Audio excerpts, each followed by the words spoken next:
பங்கு தொகை 10%, மாநில அரசுடைய பங்கு தொகை 90% சேர்த்து விவசாயிகளுக்காக உருவாக்கப்பட்டதுதான் கூட்டுறவு சங்கம்.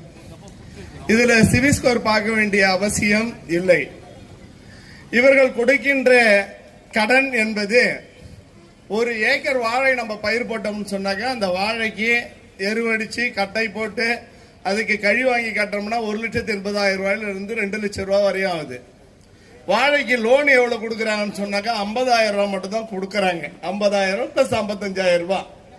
இவர்கள் போருமான அந்த 2 லட்சம் ரூபாய் கடனை கொடுத்தாங்கன்னு சொன்னாக்கா இவங்க சிவில் ஸ்கோர் பார்த்தாலும் பரவாயில்ல.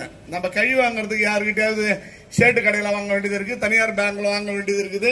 அப்புறம் பக்கத்துல அண்ணன் தரவட்டி கொடுத்தாங்கன்னா வாங்கிட்டு சூசைட் பண்ணிக்க வேண்டிய காலநிலை கூட இருக்கு. ஏன்னா காத்தடிச்சதுன்னு சொன்னாக்கா, மழை பெஞ்சதுன்னு சொன்னாக்கா, விலை இல்லைன்னு சொன்னாக்கா, ஒழுங்குபடுத்த வேண்டியது இந்த தமிழக அரசு நிறைய ஒழுங்குபடுத்த வேண்டியது இருக்கிறது. காரணம் என்னன்னு சொன்னாக்கா, முன்னாடி எவ்வளவு பயிர் விளையுது, அந்த பயிரை எப்படி விற்பனைக்கு கொண்டுட்டு போறது, அதன் மூலமாக விவசாயிகளுக்கு எவ்வளவு லாபம் கிடைக்கும். விவசாயிகளுக்கு லாபம் கிடைத்தால்தான் அவர்களுடைய வாழ்வாதாரம் உயரும். இன்னைக்கு ஒரு புள்ளி விவரம் சொல்லி இருக்கிறாங்க.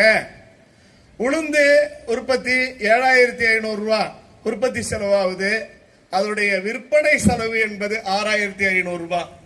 அப்ப நம்ம புள்ள பொண்டாட்டி அப்புறம் அந்த பசங்களுடைய கல்விக்கு செலவிடுவது, மற்ற சாப்பாட்டுக்கு செலவிடுவதெல்லாம் இப்படியே கடங்காரன் ஆகிட்டு மகாராஷ்டிராவில் பார்த்தீங்கன்னு சொன்னாக்கா 682 பேர் செத்து போயிட்டாங்களாம். ஒரு மாவட்டத்தில் மட்டும் 182 பேர் செத்து போயிட்டாங்களாம். நம்மளெல்லாம் சாவடிச்சுட்டு இவர்கள் மட்டும் உயிரோடு இருப்பது சாத்தியமா?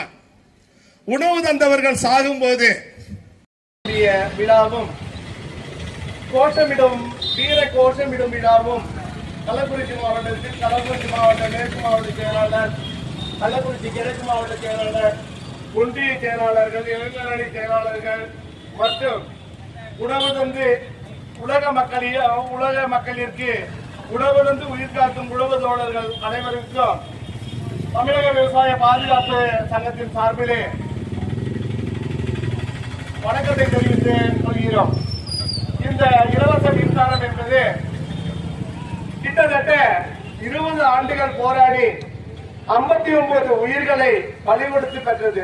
59 விவசாய தோழர்களுடைய மனைவிகளின் தாலி அறுக்கப்பட்டு அந்த மக்கள் அவர்களுடைய பிள்ளைகள் வீதியில் நிறுத்தப்பட்டு கிடைத்ததுதான் இந்த இலவச மின்சாரம்.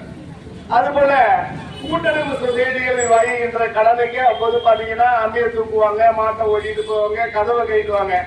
அதற்காகவும் இவர்கள் போராடும் போது இவர்களை பார்த்து இலவசமாக மின்சாரம் கிடைப்பது என்பது சாத்தியமா, வங்கி கடன் தள்ளுபடி என்பது சாத்தியமா என்று கிண்டல் செய்தவர்கள் எண்ணத்தது அதை சாத்தியப்படுத்தினார்கள். MS சாமிநாதன் அவர்களுடைய பரிந்துரையின்படி இந்த 2 விஷயங்கள் சாத்தியமானது. இன்னும் பல விஷயங்கள் சாத்தியமாக வேண்டி இருக்கிறது. அதற்காக நாம் போராட வேண்டி இருக்கின்றோம்.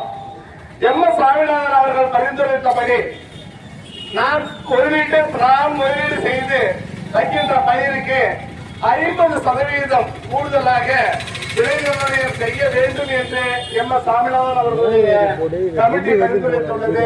இதுவரைக்கும் மத்திய மாநில அதுல ஒரு மாதத்திற்கு தமிழ்நாட்டில் உள்ள 2,30,00,000 ரேஷன் கார்டுல 2 கோடி கார்டுக்கு கிட்டத்தட்ட பாத்தீங்கன்னா ஒரு ஆட்சியாளர் காலம் 5 ஆண்டிற்கு 1,20,000 கோடி இந்தோனேஷியாவுக்கும் மலேசியாவுக்கும் மானியம் கொடுத்துட்டு இருக்காங்க.